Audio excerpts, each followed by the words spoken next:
Hello friends, good morning. നമ്മുടെ Kerala T V സീരിയലിലേക്ക് എല്ലാവർക്കും സ്വാഗതം. അങ്ങനെ ശീതളിനെ പിടിച്ചു വെച്ചിരിക്കുകയാണ്, കുഞ്ഞിനെയും കൂടെ ചേർത്ത്. ഈ സച്ചിൻ എന്ത് ചെയ്താൽ അമ്മ വിളിക്കുന്ന കോൾ എടുക്കാനും സമ്മതിക്കണില്ല, അതുപോലെ തന്നെ അവരെ പറഞ്ഞു വിടാനും സച്ചിൻ ശ്രമിക്കുന്നില്ല. സച്ചിനാണെന്നുണ്ടെങ്കിൽ ഇങ്ങനെ ഓരോന്ന് പറഞ്ഞുകൊണ്ടേയിരിക്കുക. ഇനിയും ഇവിടെ നിന്ന് ഇങ്ങനെ സമയം കളഞ്ഞാൽ ശരിയാവത്തില്ല, ഇനിയും താമസിച്ചാൽ അനന്യ ചേച്ചി പ്രശ്നം ഉണ്ടാക്കും എന്നുള്ള കാര്യം ശീതളിനും മനസ്സിലായി. അപ്പോഴേക്ക് സച്ചിൻ പറയുന്നുണ്ട്, കുറേ നേരം വിളിച്ചിട്ട് നീ എടുക്കാതെ വരുമ്പോൾ കളഞ്ഞിട്ട് പൊയ്ക്കോളും എന്നും പറഞ്ഞുകൊണ്ട് ഇങ്ങനെ ഈ സച്ചിൻ ഇങ്ങനെ ഇരിക്കാം. ഈ സമയത്ത് കൊച്ചിങ്ങനെ നോക്കുമ്പോൾ മൂക്ക് ഇനി ഐസ്ക്രീം വേണോ എന്നും ചോദിച്ച് ഐസ്ക്രീം എടുപ്പിക്കുന്നു. എന്നിട്ട് ഈ സച്ചിൻ ഇങ്ങനെ നോക്കുന്നു, ഫോണിലേക്ക് നോക്കുന്നു, ശീതളിനെ നോക്കുന്നു. എന്നിട്ട് പതുക്കെ ഫോൺ എടുത്ത് പോക്കറ്റിലേക്ക് അങ്ങ് വെച്ചു. അങ്ങനെ ശീതളിനെ പെടുത്തിയിട്ടിരിക്കുന്നെന്ന് തന്നെ പറയാം. കുറച്ച് കഴിഞ്ഞ് പിന്നെ കാണിക്കാൻ നമ്മുടെ അനിരുദ്ധിനെയാണ്. അനിരുദ്ധ് ഇങ്ങനെ വണ്ടി ഓടിച്ചു വരുന്നു. ഈ സമയം അനന്യ ഫോണിൽ വിളിച്ചു. ശീതൾ സ്വരമോളയും കൊണ്ട് പുറത്ത് പോയിട്ട് ഇതുവരെ വന്നില്ല എന്നും പറഞ്ഞു. വിളിച്ചിട്ടാണെങ്കിൽ ഫോണും എടുക്കണില്ല എന്ന് പറഞ്ഞു. അപ്പോൾ അതാണോ കാര്യം, അവരിപ്പോൾ തന്നെ വന്നോളൂ എന്ന് പറഞ്ഞു അനിരുദ്ധ്. അവരിവിടുന്ന് പോയിട്ട് നേരെ എത്രയെന്ന് അറിയാവോ എന്ന് ചോദിച്ചു അനന്യ. അനിയൊന്ന് അന്വേഷിക്കാൻ പറഞ്ഞു. ഞാൻ അന്വേഷിക്കാം, നീ ഫോൺ വെച്ചോളാൻ പറഞ്ഞു. ഇനിയും ലേറ്റായി ഞാൻ പോലീസ് കംപ്ലൈന്റ് ചെയ്യും എന്നുള്ള കാര്യം പറഞ്ഞ് അനന്യ ഫോൺ അങ്ങ് കട്ട് ചെയ്തു. അത് കഴിഞ്ഞപ്പോഴത്തേക്ക് സുമിത്ര വന്നിട്ട് ചോദിച്ചു, മോളെ ഫോണിൽ കിട്ടിയോ എന്ന് ചോദിച്ചു. ഇതുവരെ കിട്ടിയിട്ടില്ല, ഞാൻ പോലീസ് സ്റ്റേഷനിൽ കംപ്ലൈന്റ് ചെയ്യാൻ പോകുമെന്ന് പറഞ്ഞപ്പോൾ കംപ്ലൈന്റ് ചെയ്യാൻ വരട്ടെ മോളെ, നീ ടെൻഷൻ ആവല്ലേ, ഞാൻ നോക്കിയിട്ട് വരാമെന്നും പറഞ്ഞുകൊണ്ട് നമ്മുടെ സുമിത്ര ഇങ്ങനെ പോകാൻ തുടങ്ങുന്നു. ചിലപ്പോൾ മാർക്കറ്റിൽ തന്നെ മോളെയും കൊണ്ട് കറങ്ങി തിരിഞ്ഞ് നടക്കുന്നുണ്ടാവും, നമുക്ക് നോക്കാം. അവിടെ എങ്ങും അവരെ കണ്ടില്ലെന്നുണ്ടെങ്കിൽ നമുക്ക് വിളിച്ച് കംപ്ലൈന്റ് ചെയ്യാമെന്നും പറഞ്ഞു. അല്ലെങ്കിൽ മാർക്കറ്റിൽ ഞാനും കൂടെ വരട്ടെ എന്ന് ചോദിച്ചു. വേണ്ട വേണ്ട മോള് വരണ്ട, ചിലപ്പോൾ നമ്മൾ രണ്ടുപേരും കൂടി പോകുന്ന സമയത്ത് അവർ തിരിച്ചെങ്ങാനും വന്നാലോ, അപ്പൊ മോളെന്നെ വിളിച്ചു ഇവരെ അറിയിച്ചാൽ മതി എന്ന് പറഞ്ഞ് സുമിത്ര പോകുന്നു. എനിക്ക് ഭയങ്കര ടെൻഷനായി. സമയം നമ്മുടെ സ്വരമോളാണെങ്കിൽ അവിടെ ഇന്ന് കാർട്ടൂൺ കണ്ടുകൊണ്ടേയിരിക്കുന്നു, ശീതളിൽ നിന്ന് വെപ്രാളം കൊണ്ടുകൊണ്ടേയിരിക്കുന്നു. ആകെ ടെൻഷനാണ്, എന്ത് ചെയ്യണമെന്ന് അറിയില്ല. അപ്പോൾ സച്ചിനാണെങ്കിൽ ഇങ്ങനെ എന്തോ ഭ്രാന്തനെ പോലെ ഇങ്ങനെ കിടക്കുക. അപ്പൊ തനിക്ക് എന്താ വിശക്കുന്നുണ്ടോ എന്ന് ശീതളിനോട് ചോദിക്കുക സച്ചിൻ. നമുക്കെന്നാ പുറത്തുനിന്ന് ഫുഡ് എന്തെങ്കിലും ഓർഡർ ചെയ്യാന്ന് പറഞ്ഞപ്പം അതല്ല സച്ചിൻ, എൻ്റെ ഫോൺ എനിക്ക് അതെനിക്ക് തിരിച്ചു വേണമെന്ന് പറഞ്ഞു. അപ്പോഴേക്കും ഫോണിലേക്ക് നോക്കിയിട്ട് അതിനെന്താ തരാലോ, താനെന്തിനാ ടെൻഷൻ അടിക്കുന്നത് എന്നൊക്കെ ചോദിച്ചുകൊണ്ട് ഒരുമാതിരി കളിയാക്കുന്ന സ്വഭാവത്തിൽ ചെല്ലുക കേട്ടോ.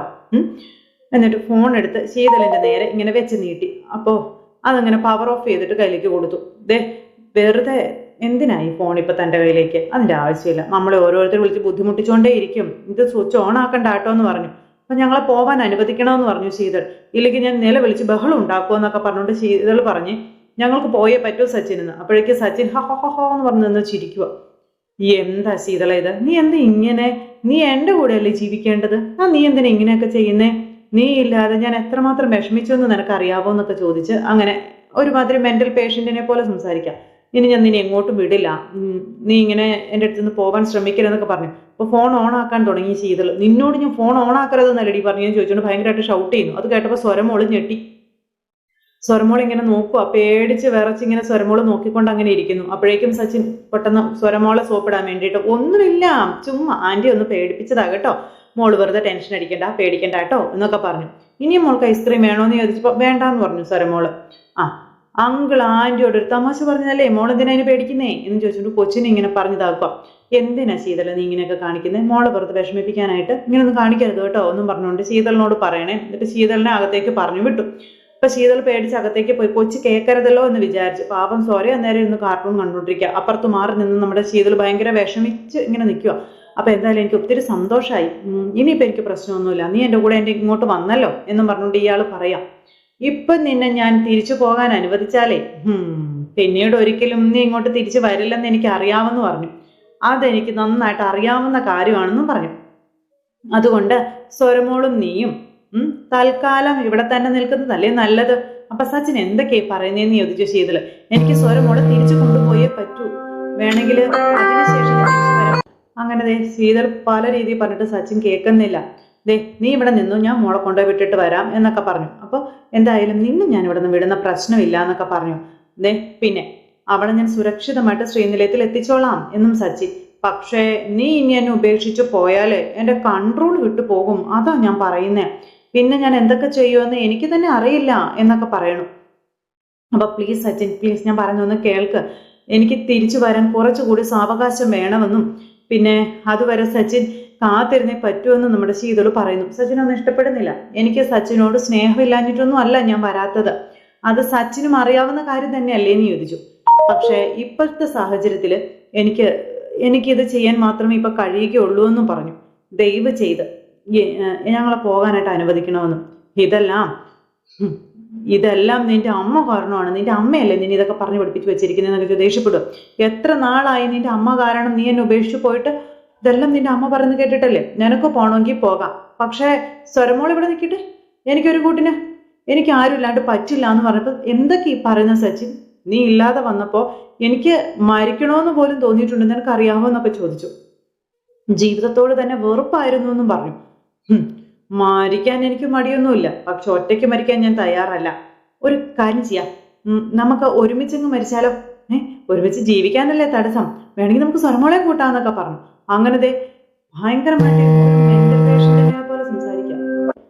അങ്ങനെ ആ ഒരു ഇതിൽ ഇങ്ങനെ സംസാരിച്ചുകൊണ്ടിരിക്കുക കേട്ടോ. അപ്പോൾ അല്ലെങ്കിൽ ഒരു കാര്യം ചെയ്യാം, നിങ്ങൾക്ക് വേണമെങ്കിൽ പോകാം, പക്ഷേ ഇന്നല്ല കുറച്ച് ദിവസം അവിടെ താമസിച്ചിട്ട് പോയാൽ പോരെ എന്ന് ചോദിച്ചു. അല്ലാതെ എവിടെ പോകാൻ പറ്റില്ല, എനിക്ക് വേണ്ടി നിനക്ക് അതെങ്കിലും ചെയ്തുകൂടെ എന്നൊക്കെ ചോദിച്ചപ്പോൾ ശരി ശരി ഞാൻ സമ്മതിച്ചു, പക്ഷെ ഞാൻ സ്വരമോളും തിരിച്ചു പോകും 2-3 ദിവസം കഴിഞ്ഞിട്ടെന്ന് പറഞ്ഞു. അത് കഴിഞ്ഞാലേ അമ്മയോട് സംസാരിച്ച് സമ്മതം വാങ്ങിയിട്ട് ഞാൻ ഇങ്ങോട്ടേക്ക് വന്നോളാമെന്നും പറഞ്ഞു. ശരി മതി, എനിക്ക് നിന്നെ വിശ്വസിക്കാവോ എന്ന് ചോദിച്ചപ്പോൾ വിശ്വസിക്കാമെന്ന് പറഞ്ഞു. അപ്പോൾ ഫുഡൊക്കെ ഞാൻ ഉണ്ടാക്കിക്കോളാം എന്ന് പറഞ്ഞു ശീതൾ. അങ്ങനെ ശീതളിന് ഒരു തരത്തിൽ ഇയാൾ പറഞ്ഞ് ഓക്കെ ആക്കി എടുത്തു. അപ്പം നീ ഫോൺ ഇങ്ങ് തന്നേക്കാൻ പറഞ്ഞു. ഫോണോ? എന്നിട്ട് ഫോൺ തട്ടിപ്പറിച്ച് മേടിച്ചു. അതിനുശേഷം സ്വരമോളുടെ അടുത്ത് പോയിരുന്ന് സച്ചിൻ കാർട്ടൂൺ കാണുന്നു, ശീതളിനെ അടുക്കളയിലേക്കും പെടുത്തി. അപ്പോൾ ഞാൻ ഇപ്പോൾ ഇവിടെ നിന്ന് പോയി കഴിഞ്ഞിട്ടുണ്ടെങ്കിൽ സച്ചിൻ വയലന്റ് ആകും, എങ്ങനെയെങ്കിലും തന്ത്രത്തിലൂടെ മാത്രമേ ഇവിടെ നിന്ന് ഊരി പോകാൻ പറ്റുള്ളൂ, അതിനുള്ള വഴിയാണ് നോക്കേണ്ടതെന്നൊക്കെ പറഞ്ഞുകൊണ്ട് ശീതൾ ഇങ്ങനെ മനസ്സിൽ ചിന്തിച്ചുകൊണ്ട് നിൽക്കുന്നു. സച്ചിൻ അവിടെ കൊച്ചിനുമായിട്ട് കളിച്ചുകൊണ്ടിരിക്കുന്നു. ഈ സമയത്ത് പെട്ടെന്ന് ആരോ പുറത്ത് വന്ന് കോളിംഗ് ബെൽ അടിച്ചപ്പോൾ ഇവര് മുകളിൽ നിൽക്കുന്നു. പുറത്ത് വന്ന് നമ്മുടെ സുമിത്ര. അങ്ങനെ സുമിത്ര വന്നപ്പോഴത്തേക്കും സച്ചിൻ ഭയങ്കര ടെൻഷനായിട്ട് പതുക്കെ ജനലൊക്കെ അടച്ച് സുമിത്ര അറിയാതെ ഇങ്ങനെ നിൽക്കുക. സുമിത്ര പുറത്ത് വന്നു എന്നുള്ള കാര്യം ഇവന് മനസ്സിലായപ്പോഴത്തേക്കും കൊച്ചുമായിട്ട് ഓടിച്ചെന്നാകുന്ന ഒളിച്ചേക്കണ്ടേ കളിക്കാവെന്ന് പറഞ്ഞു. അപ്പൊ ആരാ വന്നത് എന്ന് ചോദിക്കുക ശീതള്. അത് പിന്നെ പരിചയമില്ലാത്ത ആരോ ആണെന്ന് ശീതളിനോട് കള്ളം പറയാ സച്ചിൻ. നീ മോളെയും കൊണ്ട് അകത്തേക്ക് എല്ലാം പറഞ്ഞു. അങ്ങനെ അവരെ രണ്ടുപേരെയും അകത്തേക്ക് ഒരു തരത്തിൽ പറഞ്ഞു വിടുക. അപ്പൊ പോകാൻ തയ്യാറാകാതെ നിന്നപ്പോഴത്തേക്കും പിന്നെയും പറഞ്ഞു പേടിപ്പിക്കുകയാണ് ശീതളിനെ. അപ്പൊ നമുക്ക് പോയി ഒളിച്ചിരിക്കാം, മംഗള് നമ്മളെ കണ്ടുപിടിക്കാൻ വരും എന്നും പറഞ്ഞുകൊണ്ട് ഈ കൊച്ചു ശീതളിനെയും കൂട്ടി അകത്തേക്ക് പോണു. അപ്പത്തേക്കും ശീതളിന് മനസ്സിലായി എന്തോ പ്രശ്നമുണ്ടെന്ന്. സച്ചിൻ എന്നിട്ട് ഒന്നും അല്ലാത്തതുപോലെ ഇവരെ മുറിയിൽ നിന്ന് പുറത്തുനിന്ന് പൂട്ടിയിട്ട് അങ്ങനെ നിൽക്കുക. ഈ സമയത്ത് നമ്മുടെ അനന്യാണെങ്കിൽ ഭയങ്കര കരച്ചില്ല. അപ്പോഴാണ് അനിരുദ്ധ അങ്ങോട്ടേക്ക് കയറി വരുന്നത്. എൻ്റെ മോള് എവിടെയെന്ന് ചോദിച്ചു. വന്ന് കയറിയപ്പോൾ തന്നെ അനന്യ അനിരുദ്ധിനോട് ശീതളിനെ വിളിച്ചില്ലേന്ന് ചോദിച്ചു. ഞാൻ വിളിച്ചു, പക്ഷെ ശീതൾ ഫോൺ എടുത്തില്ല എന്ന് പറഞ്ഞു. അമ്മ എവിടെയെന്ന് ചോദിച്ചപ്പോൾ ആൻറ്റി മോളെ അന്വേഷിച്ച് പോയതാണെന്ന് പറഞ്ഞു. നീ ഇങ്ങനെ ടെൻഷൻ ആവല്ലേ അനു, അവരധികം താമസിയാതെ ഇങ്ങോട്ട് വരുമെന്ന് പറഞ്ഞപ്പോൾ എനിക്ക് ഒരു സമാധാനം കിട്ടുന്നില്ല എന്ന് പറഞ്ഞു ഇങ്ങനെ ടെൻഷൻ അടിക്കുക അനന്യ. താൻ ടെൻഷൻ അടിക്കല്ലേ, എന്തായാലും അമ്മ അന്വേഷിക്കാൻ പോയിട്ടുണ്ടല്ലോ, എന്തായാലും അതിന്റെ വിവരം ഒന്ന് അറിയട്ടെ എന്നൊക്കെ പറഞ്ഞുകൊണ്ട് ഇങ്ങനെ അനിരുദ്ധ് പറയുമ്പോഴും അനന്യ ടെൻഷനും കരച്ചിലും ഭയങ്കര ഇതായിട്ട് ഇങ്ങനെ ഇരിക്കുന്നു. നീ ഇങ്ങനെ ടെൻഷൻ ആവരുതെന്ന് പറഞ്ഞു തൊട്ടരികിൽ അനിരുദ്ധുണ്ട്. ടെൻഷനോ വേണ്ട, ഒരു കുഴപ്പം ഉണ്ടാവില്ല, സ്വരമോൾ എങ്ങോട്ടും പോവില്ല, തന്റെ വെറും തെറ്റിദ്ധാരണകളായതൊക്കെ, ശീതളിന്റെ കൂടെ തന്നെ അവൾ തിരിച്ചു വരും, താൻ ധൈര്യമായിട്ടിരിക്കുക, താൻ എന്തിനാ ഇങ്ങനെ വെപ്രാളം കാണിക്കുന്നത്, അല്ലെ ടെൻഷൻ കാണിക്കുന്നേ എന്നൊക്കെ ഇങ്ങനെ ചോദിച്ചു. അങ്ങനെ ആ ഒരു ഇതിൽ ഇവർ തമ്മിൽ സംസാരിക്കുന്നു. അപ്പൊ അങ്ങനെ സംസാരിച്ചുകൊണ്ടിരിക്കുന്ന സമയത്ത് അനന്യാണെങ്കിൽ എല്ലാ ദൈവങ്ങളെയും വിളിച്ച് പ്രാർത്ഥിക്കുക. ഈ സമയത്ത് നമ്മുടെ സ്വരമോൾ ഒരു ഇതിന്റെ പുറകിൽ ഇങ്ങനെ ഒളിച്ചിരിക്കുന്നു. ശീതളാണെങ്കിൽ ടെൻഷൻ അടിച്ച് പുറത്ത് നിൽക്കുന്നു. അപ്പൊ സ്വരമോൾക്ക് എന്തോ ഒന്നുകൊണ്ട് മനസ്സിലായി. എന്താ ആന്റി നമ്മളെ വിളിക്കാനായിട്ട് അങ്കിള് വരാത്തത്, ഞാൻ നോക്കട്ടെ എന്ന് പറഞ്ഞിട്ട് സ്വരമോള് പോയി നോക്കുമ്പോൾ വാതിൽ പുറത്തൊന്ന് കുറ്റിയിട്ടിരിക്കുന്നു. അപ്പൊ സ്വരമോക്കും ടെൻഷനായി. എൻ്റെ ദൈവം, ഈ കുഞ്ഞിന് ഇതൊന്നും അറിയില്ലല്ലോ എന്ന് പറഞ്ഞിട്ടിരിക്കുക. മോൾ ഇതൊന്നും അറിയരുത്, മോൾ ഇതൊക്കെ അറിഞ്ഞാൽ ആകെ ടെൻഷനാകും, അതുകൊണ്ട് എങ്ങനെയെങ്കിലും മോളെ ഒന്നും അറിയിക്കാതെ വേണം മുന്നോട്ട് പോകാൻ എന്നൊക്കെ ചെയ്തത് ചിന്തിക്കാം. എന്നിട്ട് മോളിങ് വന്നേ എന്ന് പറഞ്ഞ് വിളിച്ചു. അപ്പോഴത്തേക്ക് മോൾ അകത്തേക്ക് വന്നു. മോൾക്ക് ഇത് ഇഷ്ടപ്പെട്ടോ എന്ന് ചോദിച്ചൊരു പാവയെ കാണിച്ചു കൊടുത്തിട്ട്. അപ്പോൾ ഇഷ്ടപ്പെട്ടോ എന്ന് പറഞ്ഞു. നമുക്കിത് വെച്ച് കളിച്ചാലോ? നമ്മൾ ഒളിച്ചല്ലേ ആന്റി കളിക്കുന്നേ, പിന്നെ എങ്ങനെയാ നമ്മൾ ഇതെടുത്ത് വെച്ച് കളിക്കുന്നേ, അതിന്റെ ആവശ്യമുണ്ടോ ആന്റി എന്നൊക്കെ ചോദിച്ചു. ഒളിച്ച് കളിക്കുക ആന്റി, വാ ആന്റി എന്നും പറഞ്ഞ് കൊച്ചു ഇങ്ങനെ വിളിച്ചുകൊണ്ടിരിക്കുന്നു. ഒരു രക്ഷയില്ല, ശീതളിൻ്റെതായ ഒരു വഴിക്കും കൊച്ചു വരുന്നില്ല. ഇത് കഴിഞ്ഞപ്പോൾ പിന്നെ കാണിക്കുന്നത് നമ്മുടെ സുമിത്ര ഇങ്ങനെ വന്ന് നിൽക്കുമ്പോഴത്തേക്കും ദേ വരുന്നു നമ്മുടെ മരുമകൻ. അയ്യോ ആന്റി ഞാൻ പറഞ്ഞത് സത്യം ആന്റി, അവരിങ്ങോട്ട് വന്നിട്ടില്ല ആന്റി, ഞാൻ പറഞ്ഞത് സത്യം ആന്റി എന്നൊക്കെ പറയുന്നുണ്ട്. അല്ല അവരെവിടെ പോയെന്നൊന്നും പറഞ്ഞില്ലേ, പറയാതെയാണോ പോയത്, ഞാനൊന്ന് വിളിച്ചു നോക്കട്ടെ എന്നൊക്കെ പറഞ്ഞുകൊണ്ട് ഇങ്ങനെ വിളിക്കാനൊക്കെ ആയിട്ട് ഇങ്ങനെ നോക്കുന്നു. അപ്പോൾ വിളിക്കാനൊക്കെ ആയിട്ട് നോക്കിയ സമയത്ത് നമ്മുടെ സുമിത്ര ഇങ്ങനെ അകത്തേക്ക് ഇങ്ങനെ നോക്കുന്നുണ്ട്. കാരണം ഇവന്റെ കള്ളത്തരം മുഴുവൻ നമ്മുടെ സുമിത്രയ്ക്ക് മനസ്സിലാവുമല്ലോ. അപ്പോൾ എന്തായാലും ആന്റി ചുമ്മാ ടെൻഷൻ അടിക്കണ്ട, ആന്റി അവരെ തേടി ഇവിടെ വന്ന സമയം കൊണ്ട് അവർ ചിലപ്പോൾ വീട്ടിൽ വന്നിട്ടുണ്ടാവും, ആന്റി നേരെ വീട്ടിലോട്ട് ചെല്ലാൻ പറഞ്ഞു. ശീതള സച്ചിനെ എങ്ങനെ വിളിച്ചായിരുന്നോ എന്ന് ചോദിച്ചപ്പോൾ ഇല്ല ആന്റി എന്നെ വിളിച്ചില്ലല്ലോ, എന്താ കാര്യം, ഞാൻ അവളെ അങ്ങോട്ട് 2 തവണ വിളിച്ചു, പക്ഷെ അവൾ ഫോൺ എടുത്തില്ലല്ലോ എന്ന് പറഞ്ഞു. അപ്പോഴത്തേക്കും സുമിത്രയ്ക്ക് മനസ്സിലായി ഇവൻ കള്ളം പറയുന്നതാണ്. സുമിത്ര എന്നിട്ട് അവിടെയൊക്കെ തപ്പാനൊക്കെ ആയിട്ടുള്ള ഒരു പരിശ്രമവും കാര്യങ്ങളൊക്കെ നടത്തുന്നു.